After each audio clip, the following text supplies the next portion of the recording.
dear colleagues, dear friends, dear partners, I think that it is high time to start our high-level event.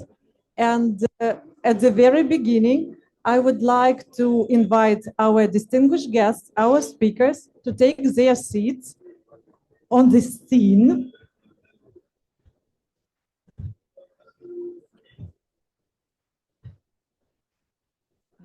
So that we will have more people in our audience. Yes. There will be a microphone. I will pass them to the speaker. Yeah, okay.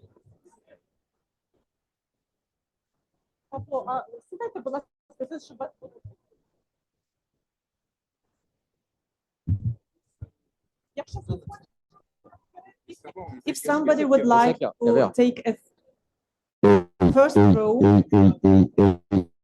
feel free.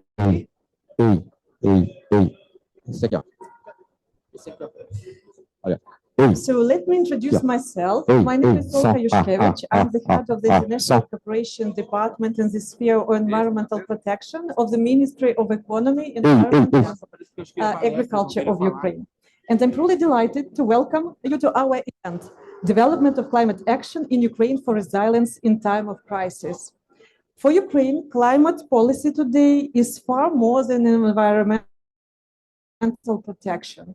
It is about resilience, the ability to rebuild our country while preserving democratic values and confidentially advancing a path of European integration. Despite all difficulties, these hard times, which is in Ukraine now, despite war and unprecedented challenges, Ukraine continues to move forward. We're aligning our climate policy with the European Green Deal, preparing new legislation, and strengthening partnerships that form the foundation of our green recovery. We understand very clearly climate policy is not a luxury. It is essential for our survival, our stability, and the future of our next generation. And we are not alone in this path, for sure. The international community, our friends, partners, colleagues, continues to stand with Ukraine. Thank you for this. Offering solidarity, expertise, and trust. Your presence today is yet another strong side of your interest and support. And it is my great honor and pleasure to introduce our distinguished guest. I'd like to introduce Mr. Pavlo Kарташов, the Deputy Minister of the Economy, Environment and Agriculture.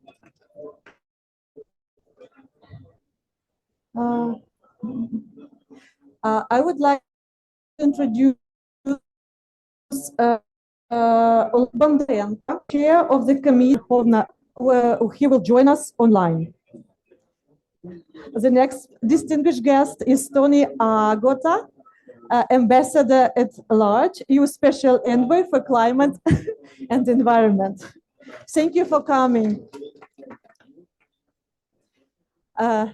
The next one, Miss Christy Klaas, Deputy Secretary General of the Ministry of Climate of Estonia. Miss Andrea Romero, representative of the New Mexico House of Representatives, USA. Mr. Lucas Ribeiro, Senior Manager at the UN Global Compact. Thank you for coming.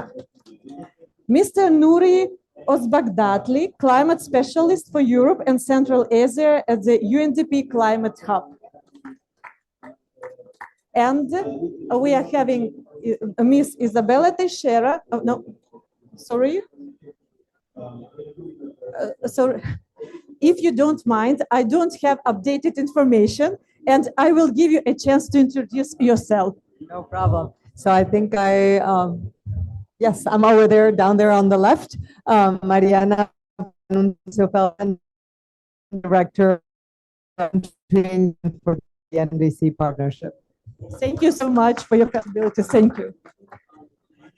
And it is my great honor to officially open open this side event, and I would like to give the floor to Deputy Minister of Ukraine. Mr. Pavlo, the floor is yours, and microphone too. Thank you so much for introduction. Dear distinguished guests, dear friends, colleagues. First of all, let me start with the following. Last night, Ukraine once again woke up to Russian missile attacks. In the peaceful city of Ternopil, a residential apartment building was destroyed. There are a lot of casualties and people injured. I ask all of us to join in a moment of silence to honor the victims. Thank you.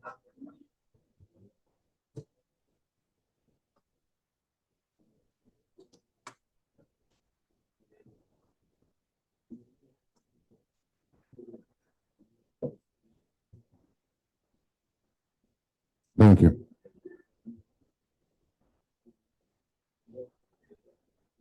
Let me start with the following. So, what Ukraine is facing right now is not only a human tragedy. Russian aggression is destroying our nature, our ecosystems every single day.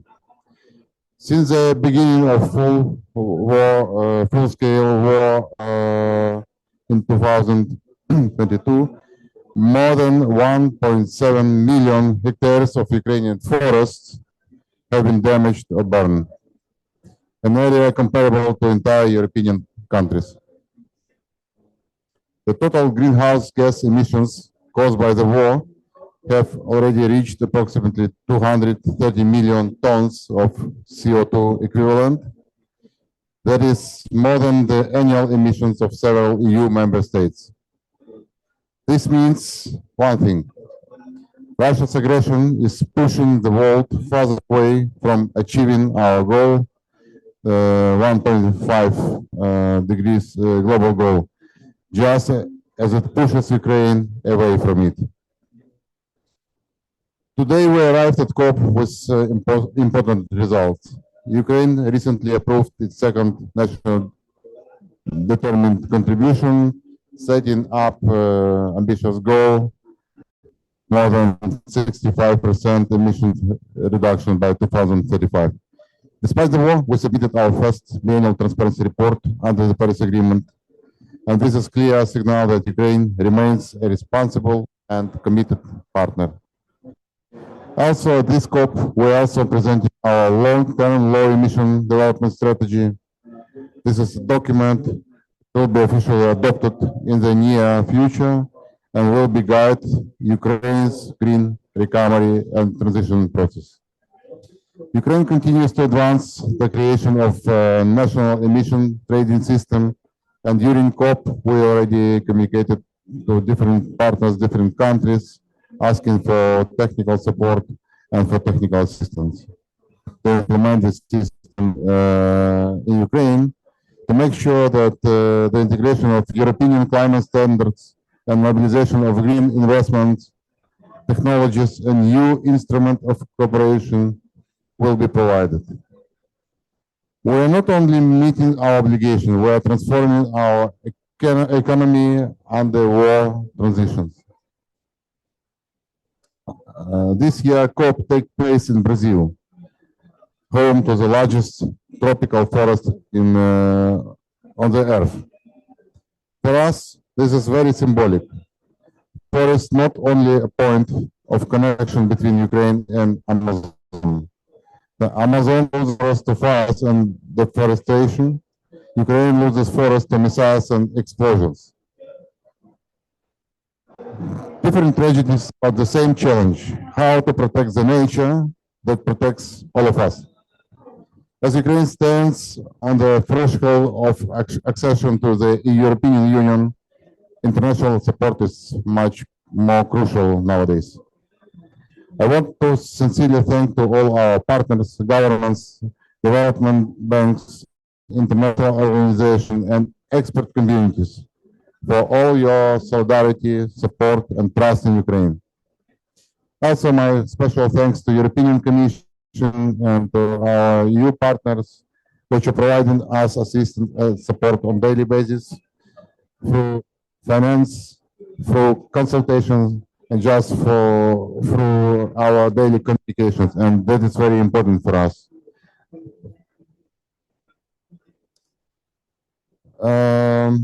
Let me finish with the following. Today, Ukraine is a country that fights and which trying to reconstruct, modernize the economy. And our principle is very simple. We are trying to build back better, build back greener. A country that is for global climate stability with its forests, its energy, infrastructure, and tragically with the lives of its people. We don't ask for sympathy. We ask for partnership, genuine, deep, and responsible. Our victory and our green recovery are not only about Ukraine's future. They are a contribution to a global climate solidarity. Thank you so much. Thank you, Mr. Kарташов, for telling us and sharing of the work of our team and opening our side event. Isabella Teixeira has joined our list of speakers, our dream team. And she is Isabella Teixeira, co-chair of the UN International Resource Panel and former Minister of Environment of Brazil. And now I would like to give a floor to Mr. Tony Agota, EU Special Envoy for Climate and Environment. Tony, the floor is yours. Thank you. And thank you, Vice Minister, for that sobering introduction, but also inspiring. Thank you also for organizing this important panel at the Ukrainian Pavilion. We know Ukraine is going to navigate its fourth winter of a full-scale war, and the Europeans stands firmly by Ukraine. We commend you for your commitment to advancing your climate and energy transition goals, even in the face of adversity, and for your ambition to ensure to build back better and to build back greener, as you say. Now, as Ukraine is a candidate country, obviously we're working a lot together to prepare for that enlargement. Earlier this month, the European Commission released its yearly enlargement package, whereby we review progress for all candidate countries area by area. And we give them kind of labels to how well you're doing. In Ukraine, we've highlighted that good progress has been achieved in 2024, 2025 for the environment and climate. It's called, we have 32 or 33 chapters, this chapter 27. And that sounds like something easy, but it's extremely difficult doing it under the duress of war. And you've achieved some important milestones that we commend. One, first framework climate law in October 2024, with a commitment to reaching climate neutrality by 2050 instead of 2060. Two, the publication of an ETS action plan in February this year. ETS, for those who don't know, emitting system, it's the backbone of our decarbonization. It's the backbone of our innovation of our companies. And so this is a really good thing. Your commitment is impressive and it's important and necessary. I will not hide that more needs to be done in light of your aspirations to join the EU. So we just ended the so-called screening process of all the legislation, but at record speed, and with it, the first part of the EU accession process. So now the next big step is the upcoming opening of negotiating chapters. So first we screen everything, then we open these chapters to start real negotiations. And that includes the environment and climate chapter. Enlargement of the EU is and will remain a rigorous merit-based exercise. That is because enlargement are the crown jewels of the EU. We have nothing else better to offer. And as I said, the EU will stay the course. We will stay the course on clean transition because it makes sense economically and it makes sense geopolitically. Meeting the EU's level of climate ambition and evolving climate acquis, sorry, that's the word they gave me. Acquis means all the legislation we've already done. It's a French word. Will therefore be absolutely important and necessary. And yes, you have a steep hill to climb to align with all the climate acquis, but we realize how challenging the thing is for a country as you. But the Commission, and I speak on behalf of Kurt Vandenberge, as usual, will stand ready to provide all the assistance possible to help Ukraine on alignment with that acquis, because it's not only good for you, it will be good for us too as you join. It's a win-win. Let's also say something about carbon pricing. I just mentioned the ETS. It's the cornerstone of our acquis. So joining the EU also means joining the EU ETS and applying its price to all relevant sectors. The benefits that the EU ETS brings. We must welcome that Ukraine is ready and building a national emission trading system, and we're actually cooperating already in this critical field.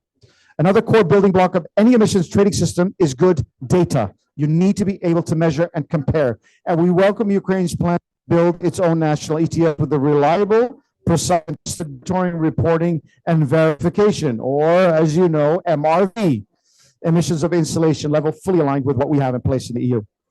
Prior to accession, by introducing a carbon price, Ukraine can generate precious resources. This is what you're going to do. You're going to get money to spur innovation for green reconstruction and green products while providing certainties to the business community investors so they know what is coming. We need predictability for the market so they can invest long-term and make this transition happen. This will activate a virtuous decarbonization cycle, which will be even more amplified upon accession when Ukraine has access to solidarity and funding mechanisms that come with participation in the COTS. And of course, when introducing in the ETS a gradually increasing carbon price that eventually converges with the EU carbon price, it would smoothen the transition towards joining the EU. In the reason is an investment in our energy security. It makes us more self-sufficient in energy and shields citizens from future price shocks. In parallel, the EU is securing affordable energy future by investing in electrification, clean hydrogen, and the scaling up of innovative technologies with strong backing from our finance, like in the Innovation Fund. The decarbonization agenda is in the EU a competitiveness agenda. This is not just about saving the planet, which is important, but it's also by strengthening our economy. It will be a driver of growth, and it will require a regulatory stability and, as I said, predictability. Ukraine, you have a lot of assets to thrive in a decarbonized Europe, and you have the potential, as we discussed yesterday, to leapfrog to a greatly decarbonized system, to avoid mistakes that we made in the past because we didn't know when rebuilding your economy. Rebuilding of Ukraine has to be green, not only to meet climate objectives, it has to be green to facilitate your integration with the EU's internal market. It has to be green because the competitive technologies are green. The world is going electric, and the EU is going to be there by your side to help in this endeavor. And the Ukraine facility provides that funding for this purpose, notably for rebuilding an energy mix that is completely decarbonized. Now, I've read my whole speech, but I wanted to add that when we do this, we not only do it, as I said, for the planet, we do it for our jobs, we do it for our health, and we do it for our security and independence. Slava Ukraine. Thank you, Mr. Agota, for your insightful remarks. And next, I invite Mr. Oleg Bондаренко, Chair of the Committee of Environmental Policy and Nature Management of the Verkhovna Rada. Are we having Mr. Yes. Пане Олеже, доброго дня. Шановні колеги, dear partners, do you hear me? Так, чудово чутно. Okay, thank you. So distinguished colleagues, dear friends and partners, on behalf of the Verkhovna Rada of Ukraine, I would like to express my sincere gratitude to all those who continue to support Ukraine. We are living through the most difficult period in our country, yet we remain a nation that defends its freedom and builds a modern, civilized European future. For the Ukrainian parliament, climate policy is not a secondary issue. It is a fundamental pillar of our national resilience. The Verkhovna Rada has already adopted the framework law on the fundamentals of state climate policy, which legally cements our strategic goal of achieving climate neutrality by 2050. This law is the foundation for a secure future, recognizing that rebuilding on the principles of energy efficiency and clean energy is the only way to make our critical infrastructure resilient to external attacks. However, the law sets the rules, but we also need a roadmap. Therefore, the Parliament has a clear expectation from the government of Ukraine regarding the implementation of this law. We expect the Cabinet of Ministers to approve a comprehensive, cross-sectoral, long-term, low-carbon development strategy in the nearest future. We insist that this document must be deeply substantiated and realistic. It must unite all sectors of the economy, from heavy industry to agriculture, under a single vision of decarbonization. This strategy is the absolute prerequisite for our economy to function within the global market. Based on this strategy, we proceed to specific instruments. We are awaiting the prompt submission of the draft law on the emissions trading system. Establishing a transparent and functional emissions trading system is essential for aligning Ukraine with the EU climate architecture and preparing our business for the CBAM reality. The Parliament is ready to work intensively to pass this legislation without delay. I would also like to highlight our recent achievement in the negotiation process. Ukraine has successfully completed the bilateral screening for Chapter 27. I want to express my deep gratitude to the large team of expert government officials and parliamentarians who worked tirelessly to prepare our position. We also sincerely thank the European Union for the high assessment of our progress. This assessment serves as a validation of our efforts and a roadmap for our further movement toward full membership. To conclude, our vision of resilience is pragmatic. It combines defense capability with a low-carbon economy. I want to thank our partners from the European Union, friendly nations from around the world, Mr. and Bонdarенко, excuse me? to our discussion. Yes, you're with us, Pane Olege. If you want to make closing remarks, you can do this now. Dear colleagues, do you hear me? Yes, yes. Okay, thank you. Dear colleagues, I want to thank our partners from the European Union, friendly nations from around the world, and international institutions represented here today. Your solidarity is vital.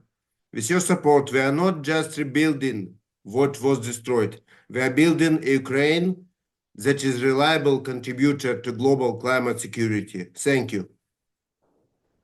Mr. Bонdarенко, thank you so much. Thank you. Stay safe. And now I would like to give the floor to Ms. Isabella Teixeira, co-chair of the UN International Resource Panel and former Minister of Environment of Brazil, a long-standing friend of Ukraine, who has even visited Kyiv.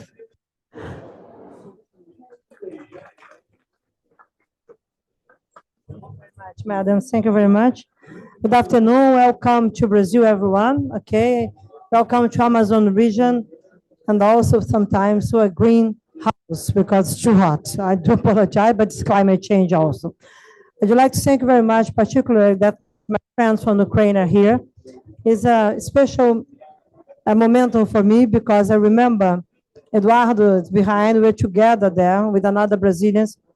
That very honored to be hosted by these fantastic people and the opportunity to discuss discuss the preparation process for COP30, the climate preparation process, and the debate about how Ukraine could come after the wars with really innovative and a challengeful ambition to drive a new momentum of the world. Not only because you can come with the solutions, but the understanding that we need peace if you want to rebuild the world and to rebuild nature. I was part of a special group that was fully dedicated to propose a green recovery for the green recovery plan for Ukraine. I'm the only Brazilian that is part of this. And the experience being Kyiv and Odessa and other cities in your country was unforgettable for us. Not only because of the destruction and how people host us, it's absolutely unforgettable, but also how nature is so critical for the world and for the planet if it wants to come into the solutions, and how Ukraine is a strategic player in this new context of climate solutions and nature solutions.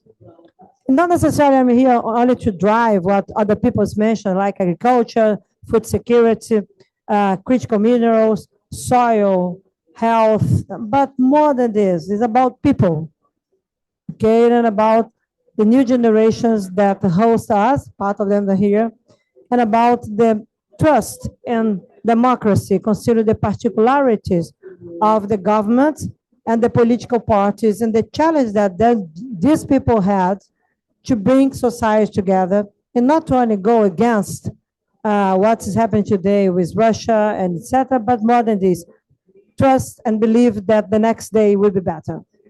It was impressive how nature was approached for these people during different dialogues, and it's how it matters in the middle of the war, but more than this, the history of Ukraine.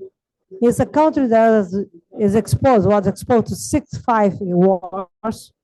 And for my country, it's absolutely different. We live in peace in more than 150 years here in Brazil with our neighbors. And it's very different. But we understand that Brazilians, how international cooperation could really matter, not based on the old world, but the new cooperation that we need. And climate change is a powerful driver, as nature is a powerful driver. And unfortunately, nature politics, climate politics is today in the middle of the power politics dispute. And also the wars are part of this, okay? Unfortunately, because the demand is so high when you go into natural resource and you go into materials and critical minerals and strategic minerals to provide new disputes about power politics in the world, or to stimulate the ambition that will be driven by the new extractive evil, the new colonialism. You mentioned, Mr. Minister, that how important it is, and other ones mentioned, to develop, to promote investments, but you cannot forget that we have, after the wars, it's not the challenge to restore a country, but the challenge to try to tell new stories about the role of the countries that own nature and not to be exposed the old way to power politics.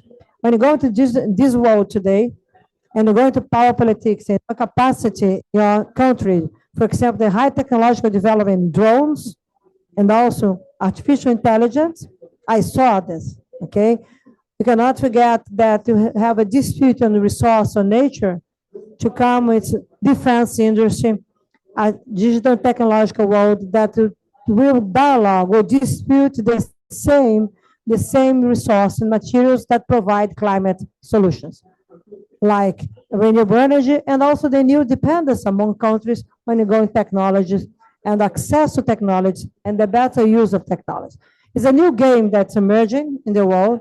Ukraine must be part of the solutions game. Ukraine, not only because of the green restoration that you check, and I met your president, we discussed this a lot, to make sure that we can move the piece in the right direction, but more than this, you have nature that must be restored, the contamination of the soils, the chemical weapons, it's unbelievable. The numbers are so impressive and so shocking. and how resilient your people are. And this is very important. You need to learn if you want to come in climate solution and tackle climate change, and you're in the country that coming to try to provide really new ways to bring solutions together, Ukrainian people must be together with us. Okay, we need to connect the world, the Western and non-Western world, and understanding that people that wants to move based on solutions, on peace, they're more relevant than the ones that wants to fight, keep fighting, and keep having destruction as really a powerful asset. It's not. So I never forget how I was hosted in the frontier of Mongolia with our people. We never forget the debates and the conversation, the opportunity to go into the process of NDC planning. I was there, I discussed a lot, I suggest a lot of things. I read the final version is there. I'm so happy that some recommendations, they understood this very well and drive this very well. So even we have finally this momentum in Kyiv, in other cities in your country, be sure that we are driving not only solution, we have a realignment with your people, your country, with the future. And this is very important. This is a country that wants to unlock the future and make understanding now their responsibility for food security, for other investments and other economic growth, but more than this, to connect the world based on peace. And this is a really important value for new generations and for my generation also. I'm not so old, but more than this, to make sure that democracy could bring us together. So I'd like to recommend you to, first of all, thank you very much for being here. I met them, part of the delegation in São Paulo airport. They're completely, and they look at me, Isabella, look, you're here. So fantastic that, what is this? But good friends, be all welcome to my country. I will be always on board with you. Everything that you need to restore, to come, to embrace you. You have a really Brazilians that wants to learn and wants to share our experience to rebuild faster as you can do this. But never forget, you have a beautiful country with deeply scars. I understand this. Beautiful people, but more than this, the world must learn with your experience, your resilience, to trust in the future. And hope is more than hope that you used to approaching.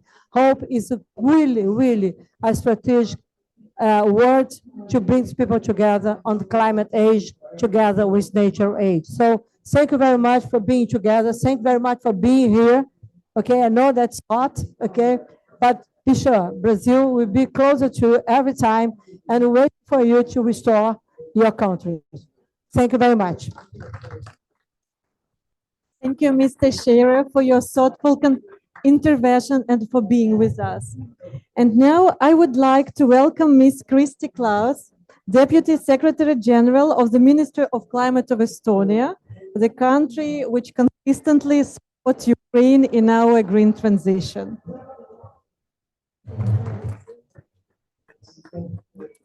Yes, thank you.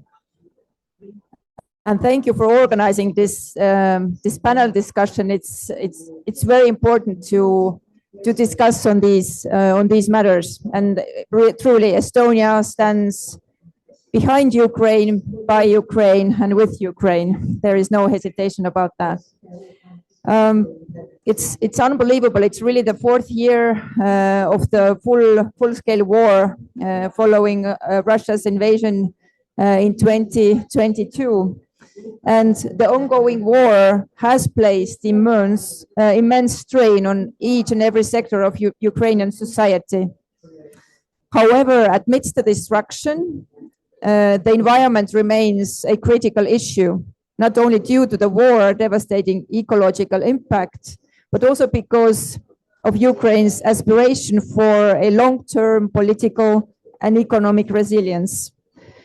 Now, when I think back about the words you said, that we need to build back better, that's one of the crucial elements of all the next years and next decades about to come. The Ukraine's green transition path is intertwined with broader, I would say, war-related reconstruction efforts.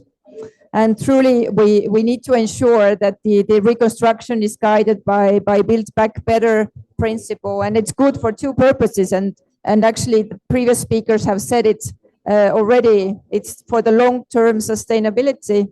And also, it will build the basis for a clean economy. And it directly interlinked with or linked with the competitiveness of your country. I would like to focus on the possibilities and also about on the challenges that probably will come in the coming years. But first of all, I would like to point out about the fact, unfortunately, that Ukraine is one of the countries that will lead the world to lead the integration of the defense and clean tech industries. Given its urgent need for military resilience and its strong industrial and technological capabilities.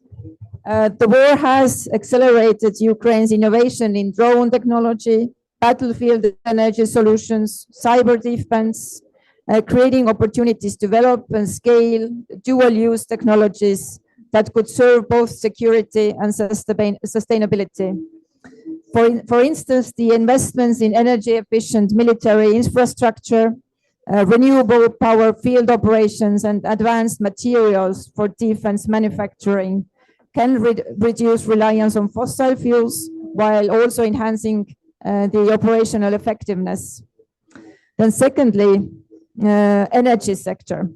A critical aspect of the green transition for Ukraine is energy security and independence, areas that have taken on even greater significance due to the war. The destruction of energy infrastructure has underscored the risks of fossil fuels dependency and centralized energy distribution, making decentralized and renewables powered energy system a strategic priority. Thirdly, I would also put an emphasis on biodiversity. However, the only focus cannot be only on climate or on energy or on raw materials. It's imperative that biodiversity restoration and protection is also highlighted. And this is something when we also in Estonia, when we talk about climate policies, very often left behind, but both areas are so directly interlinked so that we cannot really forget about that. And also industrial competitiveness. The transition to clean industry is particularly crucial for Ukraine as it rebuilds key economic sectors and modernizes its industrial base. And I would say that rather than restoring outdated and high emission facilities, you have the opportunity to leapfrog to modern and low carbon industrial production. And this particularly includes investing in green steel, hydrogen production, and sustainable construction materials, which will not only reduce emissions and support the rebuilding efforts, but also enhances your competitiveness in different markets. And certainly there will be also some challenges we need to face, and it's normal. And these challenges are in each and every country.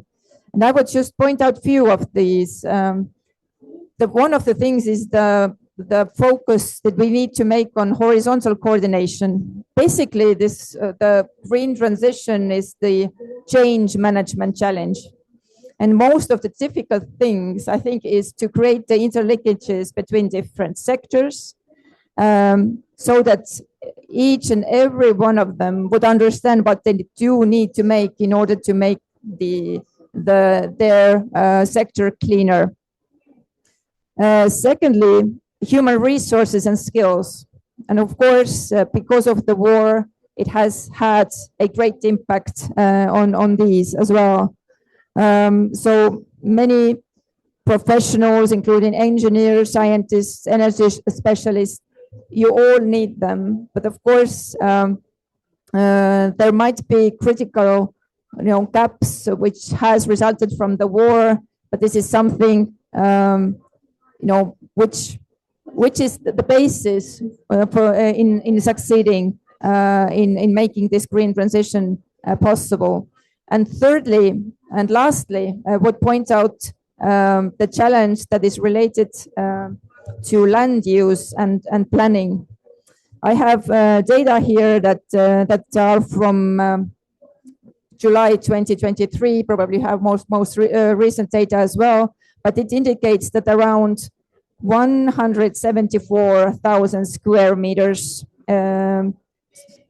square kilometers, of course, of your land is contaminated with landmines and unexploded ordnance, and making it unsafe for development, agriculture, or ecosystem restoration. And it all needs effort, and it all needs critical planning. So if you are well prepared already beforehand, before you make the political decisions, and you know that it will form one of the pillars of successful green transition, then you can be successful. It would be nice. It would be nice to continue talking, but I will stop here. Thank you for this panel, and we stand with you. Slava Ukraini. Ms. Klaus, thank you for your speech, for intervention, and thank you for constant support, Estonia. Now it is my pleasure and honor to invite Ms. Mariana Panunchia-Feldman, Global Director for Country Engagement and at NDC Partnership. For many years, NDC Partnership has been one of our most reliable partners and collaborators in developing climate policy. Ms. Mariana, the floor is yours. Good afternoon. It's a pleasure to be here once again in the Ukraine pavilion. I've had the privilege to be here in your pavilion in a previous COP. And Your Excellency, Mr. Kartashov, it's a pleasure to stand here with Ukraine and to stand here with so many partners that are supporting Ukraine in charting a new future where recovery is tied with a green future.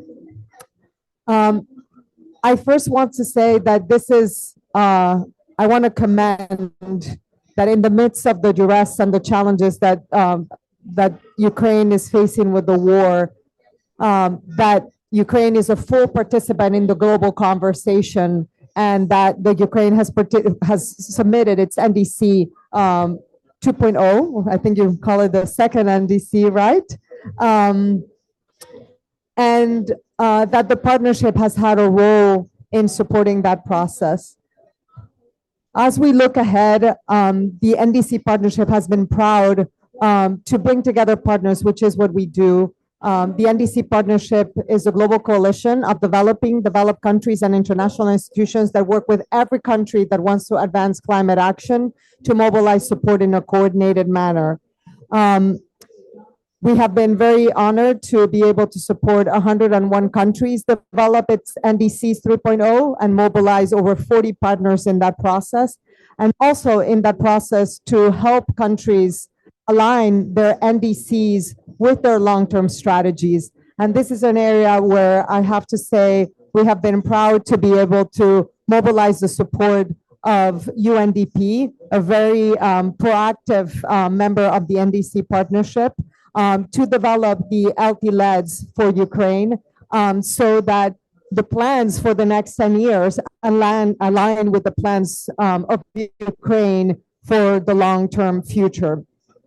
We've also been proud to be able to mobilize the support of Germany through its EKI program to develop a mitigation and adaptation strategy for the agriculture sector. Clearly, food production now, but food production in the future as the country seeks to recover, needs to integrate climate change. And once again, I want to commend Ukraine for thinking ahead in the future for one of the critical sectors of its economy. We have also been in conversations with our counterparts in the government of Ukraine in other areas, including the role of biodiversity as part of the recovery, investment planning to bring more resources, to Ukraine, and the mobilization of key partners, including the private sector, in that process. So what I want to say is that the partnership stands ready to continue to work with Ukraine. We are really proud to stand along your side in this process, and we are here to stay and to help Ukraine recover. Thank you very much. Mariana, thank you so much for finding a time and sharing your thoughts with us. Now, I would like to welcome Ms. Andrea Romero, representative of the New Mexico House of Representatives, USA. Thank you for your leadership and being with us. Slava Ukraine. Thank you so much for allowing me to speak today. I happen to represent in the New Mexico House of Representatives and have had the immense honor of making this my second COP, where I am a Ukrainian delegate here standing in solidarity with citizens of the United States in strong support of our Ukrainian brothers and sisters fighting this war, a war that we all share in the sense of our fight for democracy, our fight for our freedoms, and a fight that we share in this climate future that we're all journeying into together. The fact that I get to come from the high desert of New Mexico and be at the front lines of some of the global challenges, we try to share as much as we possibly can in the resiliency of things that are unprecedented in Ukraine, but the way in which that we are able to share what we learn in everything from infrastructure attacks to water scarcity, wildfire, and extreme heat. So both of our regions are definitely forced to innovate under this pressure, Ukraine's being a lot more immense and immediate than the time that we get to move things forward. We know that the energy transition that New Mexico is going through by 2045 as a net zero state and that security are absolutely interlinked. And as we transform away from our coal and toward renewable energy, that mirrors Ukraine's push to decentralize and modernize its grid. And I've learned so much about the resiliency that creates a national security policy when we're able to decentralize that power supply in Ukraine. Learning so much from that and bringing it to our state of New Mexico. And we know that this technology and innovation exchange will continue. We have rapid innovation despite the crisis. And of course, in governance and ways in which we can offer lessons in rural and tribal communities from New Mexico. We share that with Ukraine as well. I can go on. I know we're probably over time, but I know that the United States does not have an official presence here at COP, which to us is a shame. And the fact that we as subnational representatives in solidarity with the EOPA and the vast majority of Americans believe that climate change is real and are pushing forth in a resilient future. And I know in Ukraine as well, there are so many people fighting this good fight from the depths of secret areas and ways in which they're able to be resilient. We share that resiliency right now in the US, while we are under an administration that doesn't share the same values. And we want to share that with our partners at the UN, with you, Your Excellency, and with the world that we stand in solidarity. Thank you so much. Slava Ukraine. Yes, thank you so much. Now I invite Mr. Lucas Ribeiro, Senior Manager at the UN Global Compact, whose team actively supports climate initiatives across the world, and particularly in Ukraine. Thank you very much. As Dr. Isabella said, welcome to Brazil. I am Brazilian as well. I am glad the order did not put me after Dr. Isabella. Very hard to follow your experience, and I'm glad that now I'm less nervous. I represent the UN Global Compact, the arm of the United Nations system that works with the private sector.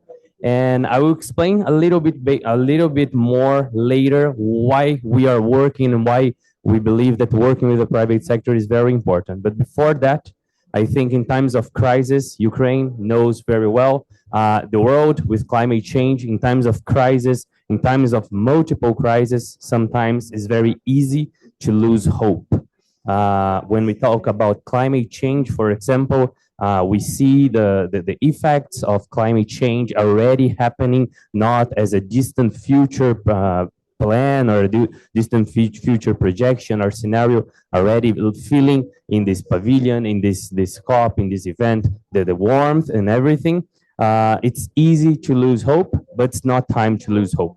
The Paris Agreement is working, may not be working as fast and as intensely as it should, but it is working. Before the Paris Agreement, before the NDCs, before this whole movement, this global movement to reduce emissions, the world was looking at a 4 degrees global warming by 2100, the end of the century, and now we are looking at a 2.6 global warming. So again, it's not enough. We need to do more. We need to be faster, but we cannot forget that we are doing the beginning of a good job. Not yet a good job, but the beginning of a good job. And in this conversation about increasing ambition, countries, governments, subnational governments, and private sector society as a whole, working to reduce emissions and to move forward towards a low carbon economy, a climate safe planet, the private sector has a very important role to play here as well. And that's where the UN Global Compact joins this fight, joins this conversation. We believe that as countries have their NDCs, their nationally determined contributions, companies should have their science-based targets, their SBTs. That is basically the same principle as the NDC, aligning corporate strategy to the Paris Agreement. When we think about this alignment, when we think about this, we can also think about a positive loop where ambitious governments generate a positive environment for corporate action, and ambitious corporate action also sends positive signals to governments in terms of climate ambition. It's very important to, again, not lose hope, not lose the sense of urgency, and understand that this 1.5 degree limit, even though we may go a little bit over, we may have some overshoot scenarios, it is not that, it is still very much alive, and it depends on all of us, sectors, corporates, private sector, public sector, and civil society to take action. The Global Compact, the United Nations Global Compact, is organized by different country networks, and our brave colleagues in Ukraine, in our country network, Ukraine, are doing an amazing job in accelerating the private sector towards a low carbon future. Our Climate Ambition Accelerator program project is started in Ukraine in the year of 2022, when the full-scale invasion began. And at the time, there were a lot of doubts if the private sector, if businesses would still be working on climate topics. And for our amazing surprise, it is remarkable to see the amount of companies from Ukraine that are working towards that, not only by themselves, but also with our other European networks that are working there. In our first year, 11 companies joined the accelerator, and as of now, more than 60 companies have participated in this program, reaffirming their commitment and their goals, their strategic goals to reduce emissions, help the government, help the society to, again, rebuild better and be resilient. The economic case for climate action is clear. Cost of not acting is high, and renewable energy initiatives, green jobs, this can all bring positive returns. The companies in Ukraine, our network in Ukraine, the UN Global Compact as a whole, we believe that, and we truly believe that by positioning our companies, Ukrainian companies, as climate ready, climate proofing our companies, we can build better and we can look ahead for a brighter future where climate will not be our enemy and will not be also in this war against nature. So again, not time to lose hope, not time to lose the sense of urgency. And I really would like to congratulate our colleagues, our excellencies, our excellence in Ukraine for not losing track of climate action, even in times of crisis. So thank you very much once again. I hope you enjoy Brazil, and thank you very much. Lucas, thank you so much for your remarks. Your intervention to our discussion is remarkable. Thank you.